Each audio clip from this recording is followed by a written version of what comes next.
அனைத்து வருங்கால அரசு ஊழியர்களுக்கு வணக்கம். இந்த வீடியோவில் நம்ம என்ன பார்க்க போகிறோம்னா, டிஎன்பிஎஸ்சியில் அடிக்கடி கேட்கக்கூடிய முக்கிய கமிட்டிகள் மற்றும் குழுக்கள் பற்றிய வினாக்கள் தான் வந்து பார்க்க போகிறோம். ஃபஸ்ட்லேருந்து ஸ்டார்ட் பண்ணிடலாம். வாஞ்சு கமிட்டி ஆரம்பிக்கப்பட்ட ஆண்டு வந்து பார்த்தோன்னா 1971 வந்து ஆரம்பித்தாங்க. இதோட முக்கிய நோக்கம் வந்து பார்த்திங்கன்னா, நேர்முக வரி விதிப்பு குறித்து ஆராயப்பட்டது. இந்த குழுவின் முக்கிய நோக்கம் இந்தியாவில் உள்ள நேர்முக வரிகளை வந்து சீரமைப்பதாகும். இது குழு பார்த்தோம்னா கோத்தாரி கல்விக்குழு அப்படின்னு சொல்லுவாங்க. இது 1964 வந்து அமைக்கப்பட்டது. இதனோட முக்கிய நோக்கம் வந்து பார்த்தோன்னா தேசிய அளவிலான கல்வி முறையை வந்து வகுத்து ஆலோசனை வழங்க வந்து இது அமைக்கப்பட்டது. இதனோட முக்கிய பரிந்துரை வந்து என்னென்னா, முன்ன இருந்த கல்வி முறையான 10+2+3 கல்வி முறையை வந்து பார்த்தோன்னா இது பரிந்துரைத்தது. இதோட முக்கிய பரிந்துரையின் அடிப்படையில் வந்து 1968 ஆண்டு தேசிய கல்விக் கொள்கை வந்து பார்த்தோன்னா உருவாக்கப்பட்டது. அடுத்து வந்து பார்த்திங்கன்னா நரசிம்மம் குழு. முதல் நரசிம்மம் குழு வந்து பார்த்தோன்னா 1991 ஆண்டு அமைக்கப்பட்டது. இரண்டாவது நரசிம்மம் குழு வந்து பார்த்தோன்னா 1998 அமைக்கப்பட்டது. இந்த இரண்டு குழுக்களோட முக்கிய நோக்கமும் வந்து இந்திய வங்கியல் அமைப்பை மேம்படுத்துவதும் நிதித்துறையை நவீனமயமாக்குவதே வந்து பார்த்தோன்னா இந்த இரண்டு குழுக்களும் முக்கிய நோக்கமாக கொண்டது. அடுத்து நெக்ஸ்ட்டு 4th குழு பார்த்தோம்னா சிவராமன் குழு 1979 ஆண்டு அமைக்கப்பட்டது. இந்த குழு அமைக்கப்பட்டதோட முக்கிய நோக்கமே வந்து பார்த்தோன்னா நபார்டு வங்கி, அதாவது தேசிய வேளாண்மை மற்றும் கிராமப்புற வங்கியை வந்து நிறுவுவதற்காக தான் வந்து பார்த்தோன்னா இது உருவாக்கப்பட்டது.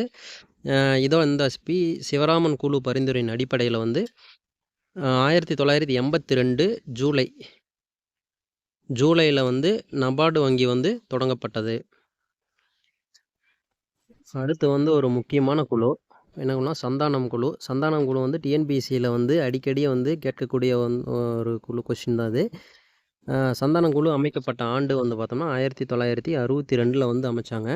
இதோட முக்கிய நோக்கம் வந்து இந்தியாவில் ஊழலை ஒழிப்பது குறித்து இந்திய அரசுக்கு பரிந்துரை வழங்குறது தான் இதோட முக்கிய நோக்கம். இந்த சந்தானம் குழு 1962 பரிந்துரையின் அடிப்படையில் 1963 வந்து சிபிஐயும் 1964 சென்ட்ரல் விஜிலன்ஸ் கமிஷனும் வந்து அமைக்கப்பட்டது. அதுக்கப்புறம் சந்தானம் குழுவோட பரிந்துரை அடிப்படையில் 1976 இந்திய அரசியல் ஊதியம் பெறும் ஊழியர்கள் மற்றும் அதிகாரிகளுக்கான நடத்தை விதிகள், கோட் ஆஃப் கண்டக்ட் அப்படின்னு சொல்லுவாங்க. இந்த நடத்தை விதிகள் வந்து இவரோட குழுவோட பரிந்துரையின் அடிப்படையில் தான் வந்து பார்த்தோன்னா உருவாக்கப்பட்டது. அடுத்த குழு வந்து முக்கியமான குழு தான். இது வந்து ஒரு டைம் குரூப் 1ல் வந்து கேட்டாங்க. சுபாஷ் சந்திர போஸின் மரணம் குறித்து ஆராய அமைக்கப்பட்ட குழுக்கள் அப்படின்னு கேட்டாங்க. இந்த குழுக்களை வந்து இயர் வைஸாக வந்து கொடுத்து வரிசைப்படுத்த கூட வந்து நம்மக்கிட்ட சொல்லுவாங்க. அந்த கோஸ்லா இதில் வந்து பார்த்திங்கன்னா இந்த கோஸ்லா கமிஷன் 1970 வந்து ஆல்ரெடி டிஎன்பிஎஸ்சியில் வந்து பார்த்தோன்னா கேட்டது. ஸோ இதை வந்து இந்த குழுக்களோட காலவரிசையை வந்து நம்ம நல்லா பார்த்துக்கணும். ஷானவாஸ் கான் குழு வந்து 1956, கோஸ்லா கமிஷன் வந்து 1970, நீதிபதி முகர்ஜி விசாரணை ஆணையம் வந்து 1999. இதை வந்து காலவரிசைப்படுத்த கூட சொல்லுவாங்க. இதை வந்து நம்ம நல்லா படிச்சுக்கணும். அடுத்து வந்து வறுமை அப்படிங்கிற ஒரு டாபிக் எடுத்துட்டோம்னா இந்த சுரேஷ் டெண்டுல்கர் கமிட்டி இல்லாத கொஷின் பேப்பரே வந்து இருக்காது. முன்ன வந்து வறுமை அப்படிங்கிற அளவீடை வந்து கலோரி அடிப்படையில் தான் வந்து நிர்ணயித்தாங்க. அதாவது கிராமப்புறங்களில் வந்து 2400 கலோரி, நகர்ப்புறங்கள் வந்து 2100 கலோரி அப்படிங்கிற ஒரு அளவில் வந்து வறுமையை வந்து கலோரி அடிப்படையில் வந்து செஞ்சுட்டு இருந்தாங்க. இந்த சுரேஷ் டெண்டுல்கர் கமிட்டி 2005 ஆண்டு அமைக்கப்பட்டது. இதோட அமைக்கப்பட்ட முக்கிய நோக்கம் வந்து என்னென்னா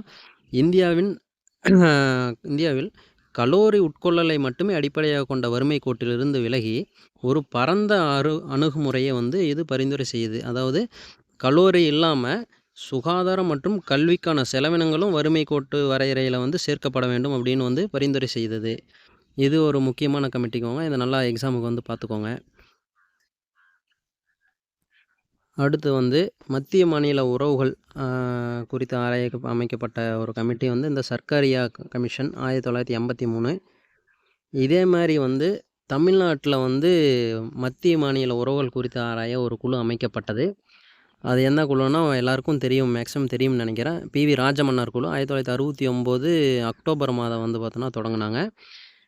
இந்த சர்க்காரிய கமிட்டி வந்து பார்த்தோன்னா 1983 ஆரம்பிக்கப்பட்டது. இது ஒரு மத்திய அரசு அமைச்ச ஒரு கமிட்டி. இதில் வந்து பார்த்திங்கன்னா 247 பரிந்துரைகள் வந்து சர்க்காரிய கமிட்டி கொடுத்துருப்பாங்க. அதில் 150 பரிந்துரைகளை வந்து ஏற்றிருப்பாங்க. அதில் ஒரு பரிந்துரை தான் 1990 மாநிலங்களுக்கு இடையான குழு. எனவே வந்து சர்க்காரிய கமிட்டியோட பரிந்துரையின் அடிப்படையில் 1990 மாநிலங்களுக்கு இடையான குழு வந்து அமைக்கப்பட்டது. சர்க்காரிய கமிட்டியோட முக்கியமான ஒரு பரிந்துரையில் வந்து என்னன்னா, விதி 356 மிகவும் குறைவாக வந்து பயன்படுத்தணும் அப்படின்னு வந்து சொல்லியிருக்காங்க. ராஜமன்னார் கமிட்டியும் அதே பரிந்துரை தான் சொல்லுவாங்க. விதி 356 மிகவும் குறைவாகவும் கவனமாகவும் பயன்படுத்த வேண்டும் அப்படின்னு வந்து சொல்லியிருப்பாங்க. அதே ஒரு பாயிண்ட் தான் சர்க்காரிய கமிட்டியும் வந்து விதி 356 குறைவாக வந்து பயன்படுத்தணும் அப்படின்னு வந்து சொல்லியிருப்பாங்க. நெக்ஸ்ட்டு வந்து புஞ்சி கமிட்டி 2007ஆம் ஆண்டு வந்து இந்த கமிட்டி வந்து அமைக்கப்பட்டது. இந்த கமிட்டியும் மத்திய மாநில உறவுகளை குறித்து ஆராய அமைக்கப்பட்ட ஒரு கமிட்டி தான். இந்த கமிட்டி வந்து தனது பரிந்துரையில் 302 பரிந்துரைகளை வந்து வழங்குச்சு. இதுவும் விதி 356 வந்து குறைவாக பயன்படுத்த வேண்டும் அப்படின்னு வந்து சொல்லியிருக்காங்க. அதுக்கப்புறம் விதி 356 வந்து ஒரு மாநிலம் ஃபுல்லாக அமல்படுத்தாமல் இப்போ எந்த பகுதியில் சம்மந்தப்பட்ட பகுதியில் மட்டுமே அமல்படுத்த வேண்டும் அப்படிங்கிற ஒரு கருத்தை வந்து முன் வச்சுருப்பாங்க. இப்போ வந்து விதி 356 ஒரு மாநிலம் ஃபுல்லாகவே தான் பயன்படுத்த முடியுமே தவிர ஒரு குறிப்பிட்ட கலவரம் நடக்கிற இடத்துல வந்து 356 பயன்படுத்த முடியாது. இந்த புஞ்சி கமிட்டி வந்து என்ன சொல்கிறாங்கன்னா 356 எந்த பகுதியில் வந்து கலவரம் குறிப்பிட்ட சம்பவம் நடக்குதோ அந்த பகுதியில் மட்டுமே பயன்படுத்துங்க அப்படிங்கிற ஒரு பரிந்துரை வந்து முக்கியமான பரிந்துரை வந்து கொடுத்துருப்பாங்க. அடுத்து வந்து பார்த்தோம்னா எம்எஸ் சுவாமிநாதன் கமிட்டி 2004 இதுவும் வந்து டிஎன்பிஎஸ்சி எக்ஸாமில் வந்து அடிக்கடி கேட்ட கொஷின் தான். இந்த கமிட்டி வந்து என்ன பரிந்துரை பண்ணுது அப்படின்னா, இது வந்து ஒரு விவசாயிகளுக்கான தேசிய ஆணையம் அப்படின்னு வந்து சொல்கிறாங்க. National commission on farmers NCF அப்படின்னு வந்து சொல்லுவாங்க.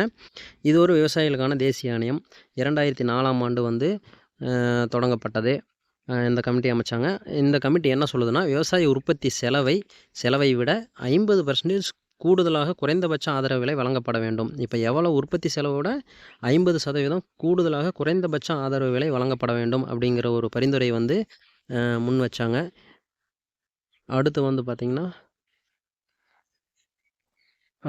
ஷா கமிஷன் 1977 இந்திரா காந்தி அவர்கள் வந்து பிரதமராக இருக்கும்போது இந்தியாவில் அதிக அளவிலான வந்து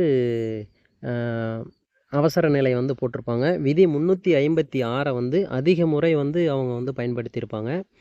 அதே மாதிரி முதல் முறையாக வந்து பார்த்தோம்னா நம்ம 75 to 77 பீரியடில் வந்து ஒரு தேசிய அவசர நிலை வந்து போட்டிருப்பாங்க. அந்த தேசிய அவசர நிலையின் போது நடந்த சட்டவிரோத நிகழ்வுகள் மற்றும் பொறுப்பான நபர்கள் குறித்து ஆராய அமைக்கப்பட்ட குழு தான் இந்த ஷா கமிஷன் 1977. இதுவும் எக்ஸாமில் வந்து கேட்டிருக்காங்க. ஒரு முக்கியமான ஒரு கமிஷன். இதையும் வந்து நோட் பண்ணிக்கோங்க. அடுத்து வந்து காக் கலேல்கர் ஆணையம் 1953 ஜனவரி 29 வந்து அமைக்கப்பட்டது. இந்த ஆணையம் வந்து நம்ம 12th பாலிட்டி புக்லேயே வந்து இருக்குது. இந்தியாவின் முதல் பிற்படுத்தப்பட்ட ஒரு ஆணையம் வந்து இந்த காக் கலேல்கர் தலைமையில் வந்து பார்த்தோன்னா அமைக்கப்பட்டது. இந்த கொஷின் வந்து அடிக்கடி டிஎன்பிஎஸ்சியில் வந்து கேட்குற கொஷின் தான். முதல் பிற்படுத்தப்பட்ட ஒரு ஆணையம். இரண்டாவது பிற்படுத்தப்பட்ட ஒரு ஆணையம் வந்து மண்டல் தலைமையில் வந்து அமைக்கப்பட்டது. இந்த 2 கொஷினுமே புக்கில் வந்து இருக்குது. நல்லா ரெஃபர் பண்ணிக்கோங்க.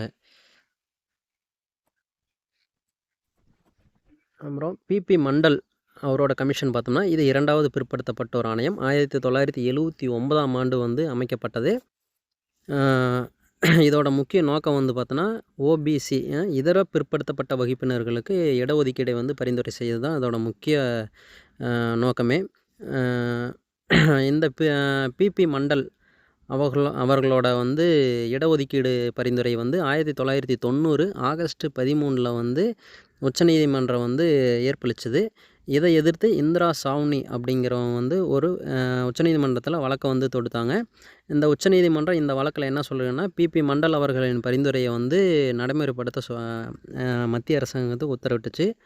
அது மட்டும் இல்லாமல் இடஒதுக்கீடு முறை 50% மேலே போகக்கூடாது அப்படிங்கிற ஒரு தீர்ப்பையும் வந்து அளித்தாங்க. அடுத்து வந்து பார்த்திங்கன்னா இந்தியாவில் நிறைய குழந்தை தொழிலாளர்கள் வந்து இருக்காங்க. முக்கியமான பிரச்சனைன்னு பார்த்தா இந்தியாவில் வறுமை, குழந்தை தொழிலாளர்கள், அப்புறம் வேலைவாய்ப்பின்மை அப்படிங்கிற ஒரு நிறைய பிரச்சனைகள் இருக்குது. இதில் முக்கியமான பிரச்சனையாக வந்து குழந்தை தொழிலாளர் பிரச்சனையை வந்து இருக்குது. இந்த குழந்தை தொழிலாளர் பிரச்சனை பற்றி ஆராயவும் அவர்களுக்கான நடவடிக்கைகளை எடுக்கவும் குருபாத சுவாமி கமிட்டி 1979 வந்து அமைக்கிறாங்க. இதோட முக்கிய நோக்கம் வந்து இந்தியாவில் குழந்தை தொழிலாளர் பிரச்சனை ஆய்வு செய்யறதுக்கு மத்திய அரசால் அமைக்கப்பட்ட முதல் குழு இதுதான். இப்போ குழந்தை தொழிலாளர் பிரச்சனை பற்றி ஆய்வு செய்ய மத்திய அரசாங்கத்தால் அமைக்கப்பட்ட முதல் குழு எதுன்னு கேட்டாங்கன்னா குருபாத சுவாமி கமிட்டி 1979 தான். அதுக்கப்புறம் இந்த கமிட்டியோட பரிந்துரையின் அடிப்படையில் தான் 1986 குழந்தை தொழிலாளர் தடுப்பு மற்றும் ஒழுங்குமுறை சட்டம் வந்து இயற்றப்பட்டது. நம்ம ஸ்கூல் புக்கில் படிச்சிருப்போம். 1986 குழந்தை தொழிலாளர் தடுப்பு மற்றும் ஒழுங்குமுறை சட்டம். அது வந்து எந்த கமிட்டியோட பரிந்துரையின் பேரிலேருந்து அமைக்கப்பட்டதுன்னா குருபாத சுவாமி கமிட்டி 1979. இந்த கமிட்டியோட பரிந்துரையின் அடிப்படையில் தான் குழந்தை தொழிலாளர் தடுப்பு மற்றும் ஒழுங்குமுறை சட்டம் வந்து இயற்றப்பட்டது. நெக்ஸ்ட்டு வந்து பார்த்திங்கன்னா நிர்வாக சீர்திருத்த ஆணையம். நிர்வாக சீர்திருத்த ஆணையம் மொத்தம் 2 நிர்வாக சீர்திருத்த ஆணையம் இருக்குது. முதல் நிர்வாக சீர்திருத்த ஆணையமானது 1966 முதல் வந்து மொரார்ஜி தேசாய் தலைமையிலும் பின்னர் கே. அனுமந்தையா தலைமையிலும் வந்து அமைக்கப்பட்டது. அதுக்கப்புறம் 2வது நிர்வாக சீர்திருத்த ஆணையம் வந்து 2005 வீரப்ப மொய்லி தலைமையிலும் வீரப்ப மொய்லி அவர்களுக்கு பிறகு வி. ராமச்சந்திரன் தலைமையிலும் வந்து 2வது நிர்வாக சீர்திருத்த ஆணையம் வந்து அமைக்கப்பட்டது. ஸோ இந்தியாவில் 2 நிர்வாக சீர்திருத்த ஆணையம். ஃபஸ்ட்டு வந்து மொரார்ஜி தேசாய் தலைமையில், பின்னர் அனுமந்தையா தலைமையில் அமைக்கப்பட்டது. 2வது நிர்வாக சீர்திருத்த ஆணையம் 2005 வீரப்ப மொய்லி அவர்களின் தலைமையில் அமைக்கப்பட்டது. பின்னர் வி. ராமச்சந்திரன் அவர்களின் தலைமையில் வந்து அமைக்கப்பட்டது.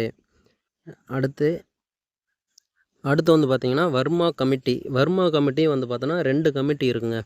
1999 ஒரு வர்மா கமிட்டி. அதுக்கப்புறம் 2013 வந்து பார்த்தோன்னா ஒரு வர்மா கமிட்டி.